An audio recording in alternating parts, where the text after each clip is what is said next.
And I actually think Kenny has just decided that this is my team now.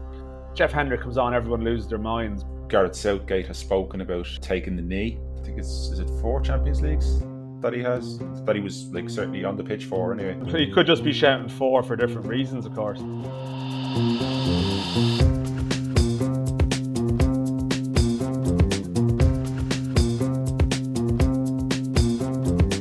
Good morning, my name's Aidan O'Hara and welcome to the Indo World Cup on day 2 of the tournament. Yesterday, Qatar made history, but not in the way they would have wanted, by becoming the first host nation ever to lose an opening game in their 2-0 defeat to Ecuador. Today, we have England taking on Iran at 1 o'clock, Netherlands facing Senegal at 4, and Wales meeting USA at 7. But before we discuss those games and yesterday's events, I'm joined by Daniel McDonnell, who was in Malta to see Ireland take just their 8th victory in Stephen Kenny's 30 games in charge. But Dan, it's not one that'll live long in the memory. I think I've forgotten it already, actually. It probably isn't a good start for a discussion around it. Look, I do find with these Ireland games sometimes, and like it's. I mean, you can fuel a lot of the noise yourself by talking about it, but sometimes you just get to like a game and you sort of have this sense from the start of, right, this is going to be forgettable. You could just tell, it's a big exposed half, pretty much empty stadium, bar a couple of thousand people who were apparently there. The place where John Aldridge scored the goals to qualify Ireland for Italia '90, we feel like you feel like at the sort of the end of the football world here, in the sense of the driving wind and the rain, and it's the day the World Cup has started, and you're playing this friendly that means nothing. Exposed to the elements. No one really wants to be there too badly, but they just sort of have to get it done. And it was just one of those games, and naturally then off the back of it, there'd be a big reaction in one way or the other. But really, it's like Stephen Kenny, the whole thing is just serving time now towards these qualifiers next year. And this game just bears no resemblance to what they're going to face next year. So, like the nature of the group we know that Ireland they're going to be a counter-attacking side for pretty much every important game next year. So this game isn't really a test that prepares them for that at all. But it was still dull. There's no denying that. Yeah, the kind of worrying part about it, I thought, when I was watching it, it almost looked like a game of two equal teams in terms of, there was a lot of parts, if you like, Malta, where you can almost see the equivalent in Malta of, we're trying to play the right way. You can imagine that discussion in the morning of how do you concede a goal that, an under-8s team would be embarrassed to concede. And someone, some defenders of the Maltese style of play, in their media, I'm sure, are saying, well, we're trying to play the right way. And, all these sort of same discussions that we've had around Kenny, like Ireland were okay.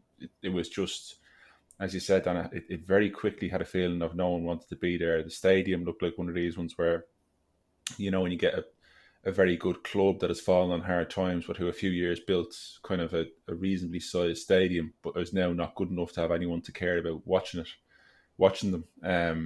So it was, I mean, I was seeing reports on social media of a sort of smattering of boos at half time. Was that clear to you there? Or yeah, like I mean, there was a sort of a 700 away fans or so, they said, which they felt like there was more Ireland fans there than Malta fans, though the numbers would suggest maybe not. But it was sort of, they're all in boisterous form, and definitely like a half time there was. It did. You felt like you could hear a couple all right, and then they were drowned out by a sort of a chant from other fans. And I made the point in the piece, the match report piece that I filed, that like it was a year ago this month that Ireland were in Luxembourg for that 3-0 win at the end of the World Cup campaign, where it was almost seen as a sort of pandemonium afterwards, jubilation, like fans banging on the walls of the windows of the press conference, singing Stephen Kenny songs. It was like, the people are very much having their voice heard. Jonathan Hill, the FAI CEO, even tweeting some picture, which I thought was a bit populist, to be honest. Like, we like to look at that or something, or that was good. Yeah, full time along those lines, which got, and everyone was like, oh yeah, he's going to stay. You're a year on, you're winning another away game against a sort of an average side. Now it is a friendly and there's slight differences with it, but it feels like the public's love is not as as sort of what's the word, emphatic. It's not sort of Yeah, or it's still unconditional. there, like unconditional. Like there were still songs about Stephen Kenny before the game, and there's still like a large number of the match goers who will be that way inclined. But clearly, I think it's not. You would say that people have turned, and that always seems to be the language. It's not so much that they've turned; it's just that they've become a lot more skeptical. And I suppose a Yeah, year on, you'd want to be in a better place, but. As I sort of make the point, like a year ago after Luxembourg, everyone was saying, "Well, that's great and all. Everyone's very happy, but it's all going to sort of be determined by the Euro qualifiers." And basically, we're having the same discussion now, and it still will um, be. Yeah, and it still will be now. Like the Nations League, like promised a lot and didn't really deliver. But I think the slightly worrying thing for me would be like the summer window. Okay, it started badly, but we had that brilliant win against Scotland and the Nathan Collins night away to yeah, Ukraine. Rodden actually played very well in that game too, and could easily have won that game. And since then, the 4 games, Scotland away, Armenia home, and the 2 games in this window, they've all had bad points to it, and some good points in Scotland as well. And I actually think Kenny has just decided that this is my team now. I'm going to stick with this team, as in this structure. I mean, of the team. group. Yeah, The personnel changes will come on. People like Jeff Hendrick comes on, everyone loses their minds. But I think it's because he's almost treating these as, like competitive games in some way in terms of the substitutions and the changes rather than experimenting.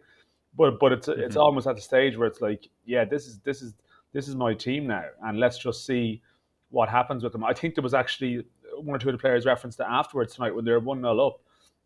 It was like game management, because that was something they were probably bad yeah, at in the September window where they gave away leads against Scotland and Armenia. So they're almost using the game with Malta as an exercise in let's hold on to a lead. Hence, they showed very little ambition at 1-0, but it's against Malta, yeah, and obviously that yeah. drives the public mad, and I understand why that would be the case. But maybe in their mind, they feel like it's some kind of They're trying to get something some out kind of of it. task. You get. Yeah, I suppose that yeah, is something that you could try and get something out of to make keep your shape or whatever. There yeah. was another game earlier on in the day where a team managed a game very, very well against quite mediocre opposition. We're talking Ecuador and Qatar. I'm not sure how much you were able to see from Malta, but like it was.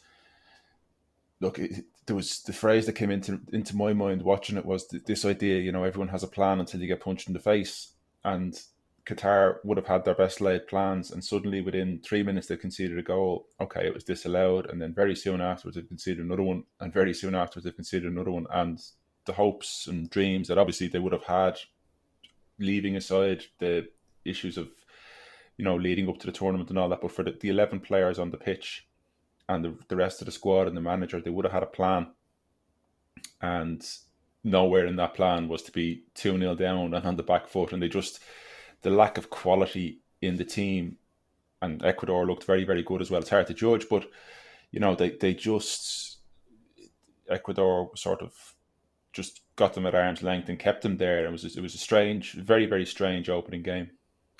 Yeah, it was. I mean, like, I suppose Qatar. I mean, like, Qatar. I have to keep correcting myself on that. That's hard, They've, yeah. they've had so much time to think about this game. Maybe sometimes you can have too much time to think about a game. Like their entire existence pretty much has been shaped around this game. And you are the natural underdogs, and you suddenly get there after this long build up and all these hypothetical scenarios, friendlies around the world, been added into European groups with the likes of Ireland and Portugal and all of these, and it's been all about. I'm sure every press conference there has been all about that build up. How are you looking forward to day one in the stadium? Yeah. And then within seconds you realise, oh no, this is all happening very fast. And I saw most of the game. Watched the second half in the stadium in Malta, which was sort of surreal, really. But never really any doubt that you were going to miss too much after the first half. And it seems like a large portion of the world checked out of the second half, possibly even a lot of the people who were at the game, who all seemed to Within the vacate their stadium, yeah. seats, apparently to beat the traffic. So, I mean, we did speak, on yesterday's show. about how Qatar is slightly different to the previous host stories that everyone gets on board with to some degree. And I don't really think we saw anything happen here to change that at all. Just a further reflection of what a sort of a surreal event this really seems to be. That again, the story of the opening match is more so the people watching of this sort of vaguely absurd, Yeah, choreographed sort of backdrop to the yeah. massive element of this fixture. I think the headline in the London Times this morning is something along the lines of "Man kicks football" or something like that. It's kind of, which almost sums up the irrelevance of the actual match in among Infantino's comments and everything else that's gone along with it. Obviously, as they build up to England today, we'll take a break there, Dan, and we'll come back and discuss England and the rest of today's games.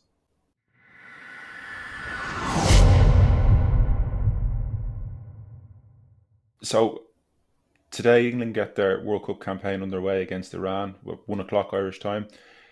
It does seem to be again, like as has been the theme of this World Cup, that there's a match going on, but there's talk of Gareth Southgate has spoken about taking the knee, spoken very well too. And then there's Harry Kane talking, or it seems to be there's a story whether they'll wear this One Love captain's armband, which is going to potentially create an issue. And then, of course, there's Iran and any kind of potential protest there. So, like the rest of the tournament in the build-up, there seems to be more going on off the field than on it. Well, it seems to be a contrast. I see Louis van Gaal talking about how he's banned his players from talking about it, and that's his approach. I couldn't imagine Gareth Southgate coming out and saying that. He'd be absolutely slaughtered for it, and probably feels the need to not to be that way inclined. I see Wales are going a particular way as well. They're going to wear the armband, and I don't know. What does that shine a light on the various discourse that exists in competing countries? Like England are playing Iran, who have like very big Yeah, things going on in their own country, and some of their players have made some what would have to be considered pretty brave statements. In the context very of where much so. they're coming Yeah. from. So yeah, like there's all this noise around, and now with England, I suppose, and this is not to trivialize again the bigger picture. There's always something going on, right? Like there's always Yeah. around the tournament. There's always some kind of noise or distraction or episode or incident, and in a weird way, and this is a very sort of cynical way of looking at it, but I mean, maybe this is an ideal thing for them to be talking about in the eve of the game, because their form hasn't been terrifically good, No. and it's almost like the football story of it is sort of slipping under the radar. That naturally, the questions are coming because they have to be seen to take a stand on this, but obviously their form has been a bit of a concern. I mean, I'm interested in this because we had a little bit of a chat beforehand, and I know you feel England could win this game by like 3 goals. Like you actually feel they'll do a number in Iran. I'm not so sure. Yeah, I'm not so sure. mhm. I think they've got players there that are, can be very strong against weak opponents. I think they have, whereas previously, when you think back on games, say you go back 10 years to, I think it was in the USA they played in the opening game or of the 2010 World Cup. Was that might have been the That Wayne that was Rooney the instead? that I was could be wrong. the that was the game. No, I was 2010 was USA with Rob Green threw the ball in. Yes. Yeah. Algeria was the game where Algeria. Wayne Rooney ended up shouting at the camera. Yeah. Yes, yeah. So like they had games like that, back then. It was a very different type of team, though. I think back then you didn't have Foden, Grealish, Saka, these groups of players that behind one of the best flat track bullies that there is in Harry Kane, who can that's just the way I'd see it. I think they'll just be too strong in an attacking sense, and I don't see them being troubled by Iran in terms of potentially Iran exposing Harry Maguire or Eric Dyer or players like that. I think Iran will set up defensively. It was Carlos Queiroz, and I think the phrase he used earlier on in the other episode was the greatest hits. They'll set up to be hard to beat and all that kind of thing. I think England have enough about them to break a team like that down. It's as you've mentioned though, like when the discussion does turn around to football, if they don't produce, it can very quickly turn to, well, your mind was, your mind was taken off the job by worrying about what armband you're going to wear, and we've seen that with Marcus Rashford, and these things tend to, while people try to separate them, certainly players and managers try to separate them, public opinion will mix them together very, very quickly. And so Mm. that's another kind of intriguing part of the game. Yeah, I think that, I mean, I just think it's possible. Like the first half of the game could like define or have a big say in England's tournament. Like I really do. Like Iran are going to, well, it does appear they're going to park the bus completely. Like they have a good coach, a sort of competent coach, who will know how to set up a team in a particular way. And you have an England team that's slightly low on confidence, or so it would appear. So if they find themselves nil all at half time in this game, and it takes them a while to sort of warm up, it's easy to see things becoming a little bit shaky, a little bit nervy. You'd Yeah, imagine they're still going to have reasonable support and they'll feed off that energy. Now, we've seen in previous tournaments that they have been quite good, almost as you indicate, as being the flat track bullies. Like they've had reasonably kind groups where they've scored early, been very efficient with set pieces, like, really big yeah, from set pieces, and they'll be fine. Like, you'd assume in this game they'll probably get a lot of opportunities from set pieces and corners early. But just reading some of the previews, even Miguel's piece, like, will they play Saka, maybe even look at playing someone like Saka as a wing back, because like they're going to be the type of game it's going to be. The danger is yeah. England, the criticism of them, they end up being too conservative, and you're just waiting on little bits to happen around the area, and you get frustrated. Like, I don't know, they could start well and win the game comfortably, and your prediction is correct, but I just have a funny feeling it might be a little bit more of a slog for them. Yeah, I think just briefly going back to the armband, one of the stories that's been reported last night was they're going to make a decision around the armband when they see what the punishment will be, which is, potentially the FA seem to be saying that they'll pay any fine, but there is talk that if Kane was to wear an unsanctioned armband, that he could potentially start the game on a booking, which may change their mind or change their plans. And that wouldn't exactly be following through on the courage of your convictions if you were, if you were going to let a yellow card take your, you know, change your moral stance. Yeah, I mean, that is an odd one. I mean, it's all odd. It would strike me as unusual to start a game on a booking for that, but I suppose with this tournament, nothing is impossible. Um, Yeah, I mean, I don't know. Is it hard to like if they're taking a stand and speaking on it when other countries are banning discussions of it? Um, do you condemn them if they were put off by that, or is it more a case of, well, that's clearly the focus is more on the organisers or the people who are making that threat of them? You can't win. yeah. Like, you No, they obviously, can't. you know Often the way with England, times they can't win. That often seems to be with them, that they if they try something that doesn't work. I mean, they're a massive football nation, obviously, and expectations are always huge. But you're right, that phrase, that in this situation, it's almost an impossible situation for them. Yeah, like I mean, they'd be. They'd sort of be crazy to start the game with a booking for a key player. Like I do actually believe that they would be. I think you should take Mhm. every stand you possibly can. But But not to the extent that you start on a booking. yeah, yeah, like there's probably different ways to handle this. I don't know. I'm a little bit thrown by that. I've missed that element of the Yeah, it's story. It strikes me as entirely very odd. Like obviously you take off a shirt after you score. Like obviously, if a player takes off a tournament takes after a shirt after his team scores to reveal a message, gets booked, there's condemnation, but people sort of know, well, that was the rules. Everyone knows it. yeah, It's mean yeah, spirited yeah, to do that, but that is the rules.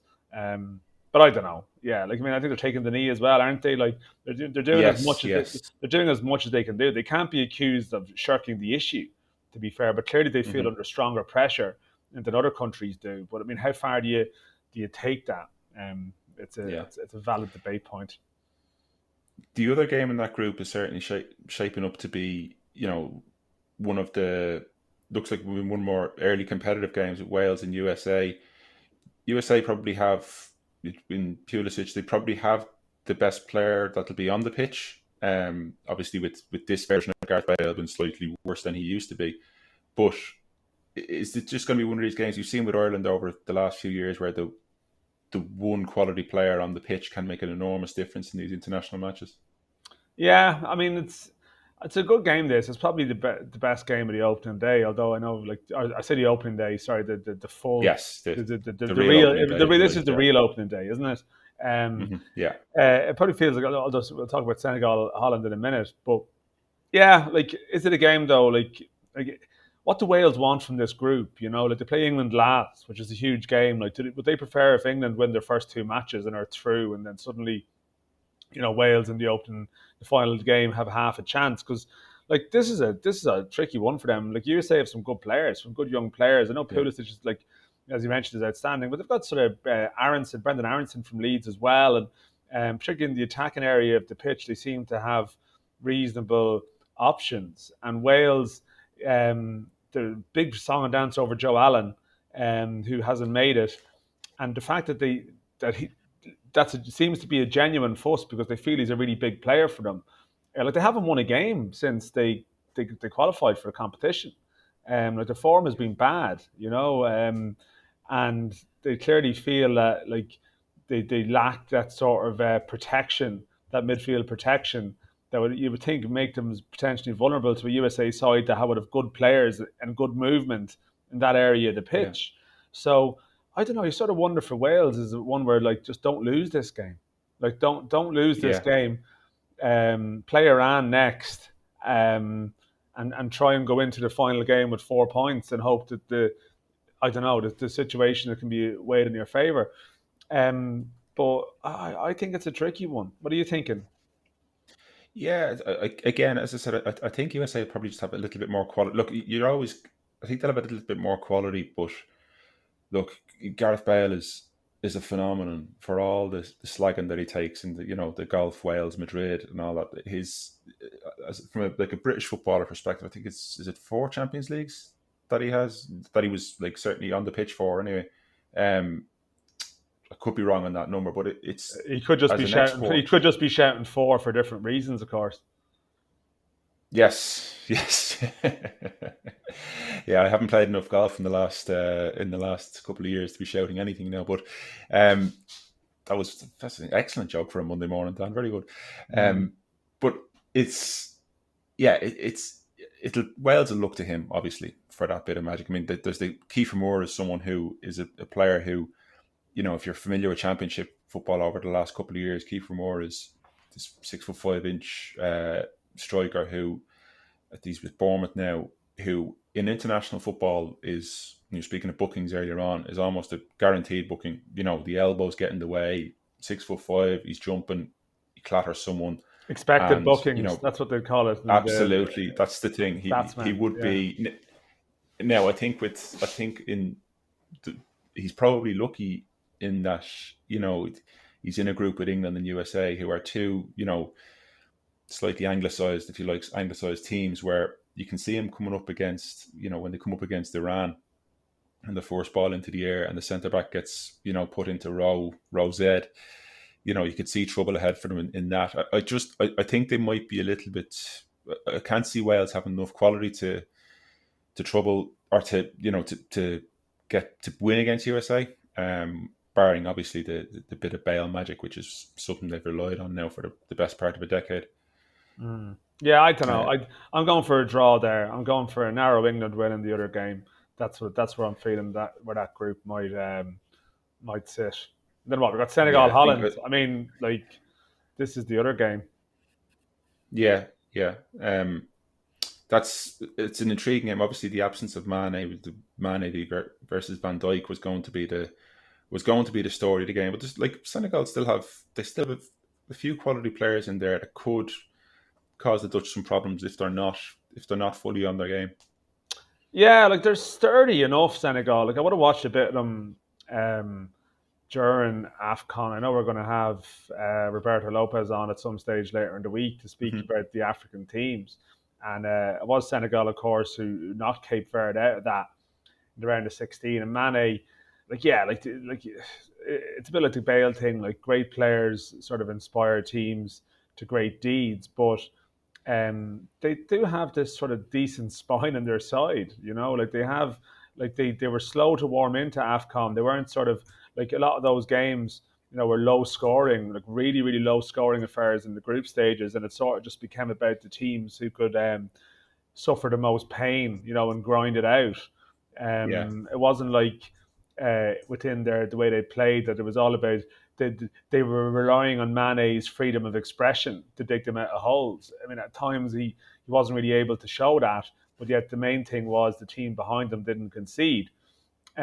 So that sort of makes you think that maybe like the Mane absence will be really felt when they're up against Ecuador and up against Qatar, who like, it might Yeah. be games where you need to score as many goals as possible against them potentially.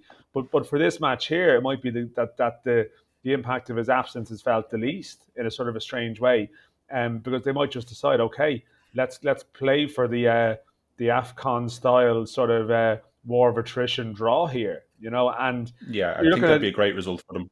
you would like, and you're looking at Holland. It's like okay, they've good midfield options, but like Memphis is probably their leading light in the attacking wise, and he doesn't seem like he's going to be involved. That certainly seems to be the vibe anyway. So you'd expect Holland to win, but again, like as it gets closer, I can just see a scenario where this one is pretty tight. I mean, they're playing with the three at the back now, the wing backs. You see this system. Sometimes it can end up being more defensive than you might think. In a particular Yeah. game. So yeah, I mean, it's not exactly a bold prediction, but maybe this one might be a draw. Actually, I don't know, because Holland will probably back themselves to, they know they're going to win their last game probably against Qatar. They probably have the confidence against Ecuador, but I don't know, maybe that could be a slight surprise on this day. Yeah, I think there's a lot. Cody Gakpo is something who a lot of people are talking about as a player to watch in the tournament. I was reading a piece over the weekend, and they were saying that it's relying on Van Gaal playing him in his right position, which is coming in from the side. And we've seen obviously a couple of decades ago, Van Gaal when he faced Ireland in Lansdowne Road, that he can have peculiar tactical decisions at times, which in tournaments like this, you can end up with, you can just take one game where tactics are wrong and suddenly, they've lost their first game and it just changes the whole dynamic of it. So that's going to be an interesting subplot to it as well.